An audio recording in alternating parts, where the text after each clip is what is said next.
and we are joined with Numlocked, the top laner from Choke Gaming. How does it feel that you've qualified for the finals for tomorrow? It feels great. I mean, we were kind of expecting to. So I don't not really much else I can say other than that. We were expecting to be here tomorrow. Yeah, of course, after such a smooth kind of sailing through not only your qualifier matches but through the group stages, I can understand that it's gone quite quickly. So can you describe your pick and ban strategy for facing off against U WOT M8 today? A lot of it was really focused on the jungle. We were expecting to get the Warwick.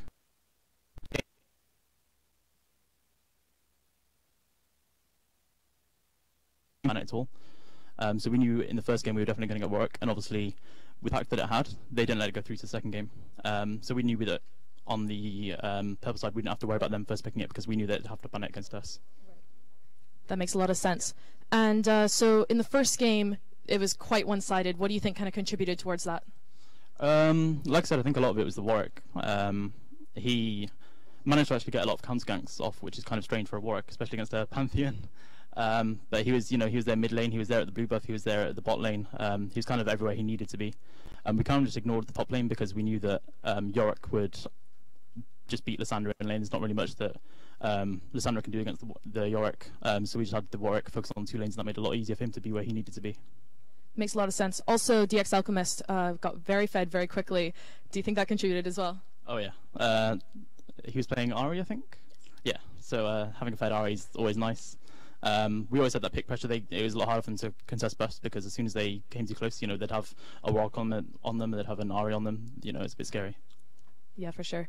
And in the second game, you actually took Dragon at about roughly around 3 minutes. How has patch 420 kind of affected your game, your team's kind of decision making in the game now? Well, we were aware of how high a value Dragon is, and it kind of really threw us off by the fact that they were prepared to give up the Dragon pressure just to get the lane swap, which, I mean, the lane swap itself didn't really make much sense for them because we had a stronger 1v2 top laner. Maokai beats Aurelia against the bot lane. So we kind of got everything we wanted thanks to their mistake, so we can't really complain.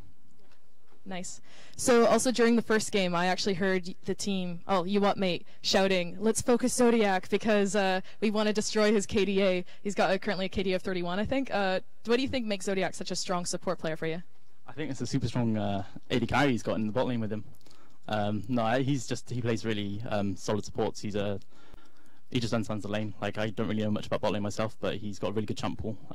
He can play literally anything you throw at him, so we don't really need to worry about bot lane at all. Excellent. So later on, we have their next semi-final match. We've got Perilous Rift versus FM Esports. What are your predictions for that game? That is going to be a really close game. I think that's going to go to 3 maps. I kind of think Rift will win, but it depends because they tilt quite a bit on LAN. So as long as they don't tilt, they can get it. But I think they will tilt, so it'll be close. Well, we'll have to see. That's coming up next. Thank you very much for joining us, Numlocked. And now we're going to pass you over to Panky.